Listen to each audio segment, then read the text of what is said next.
বিসমিল্লাহির রহমানির রহিম। ঠাকুরগাঁও জেলা বিএনপি সম্মেলন অনুষ্ঠানের সম্মানিত সভাপতি মুক্তিযোদ্ধা নূর করিম, মঞ্চে উপস্থিত সম্মানিত আজকের এই জেলা সম্মেলনের উদ্বোধক জনাব মির্জা ফখরুল ইসলাম আলমগীর, উপস্থিত কেন্দ্রীয় নেতৃবৃন্দ এবং আমার সামনে উপস্থিত ঠাকুরগাঁও জেলার কাউন্সিলর বৃন্দ, আজকের এই সম্মেলন অনুষ্ঠানের কাউন্সিলর বৃন্দ সহ অন্যান্য অঙ্গ ও সহযোগী সংগঠনের প্রিয় ভাই ও বোনেরা এবং সহকর্মীবৃন্দ, আসসালামু আলাইকুম। আজকে বেশ অনেকদিন পরে আবার এই মাঠে আপনাদের সাথে দেখা হলো আমার। এই মাঠে খুব সম্ভব আরও বেশ কিছু আমাদের দলীয় প্রোগ্রামের স্মৃতি আছে আমার কাছে। আমরা 2005 সালে প্রথম যখন ইউনিয়ন সম্মেলন আমাদের শুরু করি, তৃণমূল সম্মেলন যখন শুরু করি, খুব সম্ভবত বোধহয় এই মাঠে হয়েছিল অনুষ্ঠানটি। এর বাইরেও বিভিন্ন সময় প্রায় প্রতি বছরই দুস্থ মানুষের জন্য শীতকালে আমরা দলের পক্ষ থেকে কম্বল বিতরণ অনুষ্ঠান করতাম। খুব সম্ভবত এই মাঠেই হয়তো হয়েছে, আর তা না হলে বোধহয় পাশে একটি স্কুল আছে, বোধহয় সেই স্কুল মাঠেও হয়েছে অনুষ্ঠানগুলো। প্রিয় সহকর্মীবৃন্দ, প্রিয় কাউন্সিলর বৃন্দ, আজকে এই জেলা সম্মেলন উপলক্ষে আজকে প্রায় 808 জন কাউন্সিলরের উপস্থিতি সহ আরও বহু বিএনপি এবং সহযোগী সংগঠনের সহকর্মীবৃন্দ এখানে আজকে আপনারা উপস্থিত আছেন। এই যে আজকে আমরা এই অনুষ্ঠানটি এখানে করলাম, বা এই পুরো প্রক্রিয়াটি যে সম্পন্ন করলাম, কেন করলাম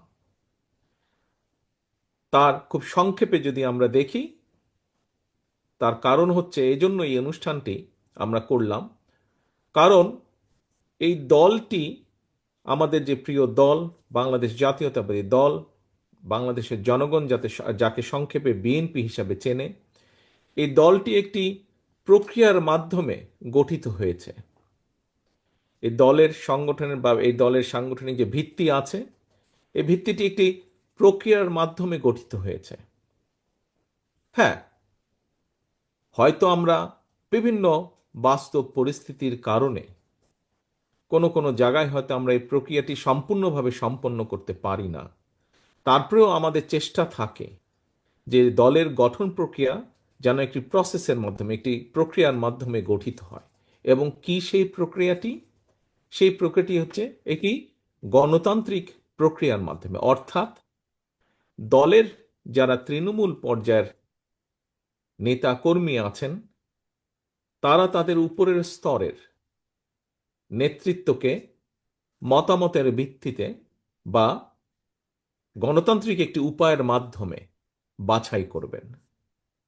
খুব সহজে যদি গণতন্ত্রের কথা বলতে আমরা যেটি বুঝি, অর্থাৎ অধিকাংশ যেই আদর্শ, যেই নীতিটিকে সমর্থন করবে, অধিকাংশ মানুষ যেই ব্যক্তি বা দলকে সমর্থন করবে গণতান্ত্রিক পদ্ধতিতে, সেটিকেই প্রধান বা বিজয়ী বা যেভাবেই বলি আমরা গ্রহণযোগ্য হিসাবে গৃহীত হবে।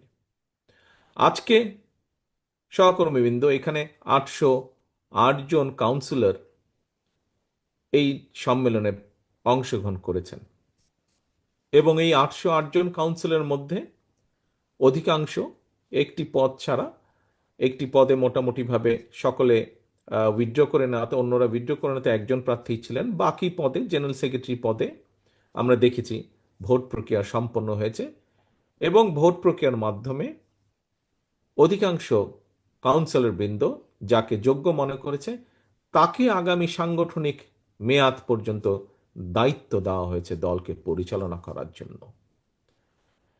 প্রিয় সহকর্মীবৃন্দ, আমরা একটি কথা প্রায়শ বলে থাকি, কি? সেটি হচ্ছে জনগণই বিএনপির সকল রাজনৈতিক ক্ষমতার উৎস। আজকের এই অনুষ্ঠানের মাধ্যমে শুধু ঠাকুরগাঁও জেলা নয়, আপনারা নিশ্চয়ই খেয়াল করে দেখেছেন বিগত কয়েক মাস ধরে বাংলাদেশের অনেক জেলাগুলোতেই, অনেক জেলায় আমরা এইরকম নির্বাচনী প্রক্রিয়ার মাধ্যমে আমাদের দলকে সুসংগঠিত বা সুন্দরভাবে নতুনভাবে আবার গড়ে তোলার চেষ্টা করছি।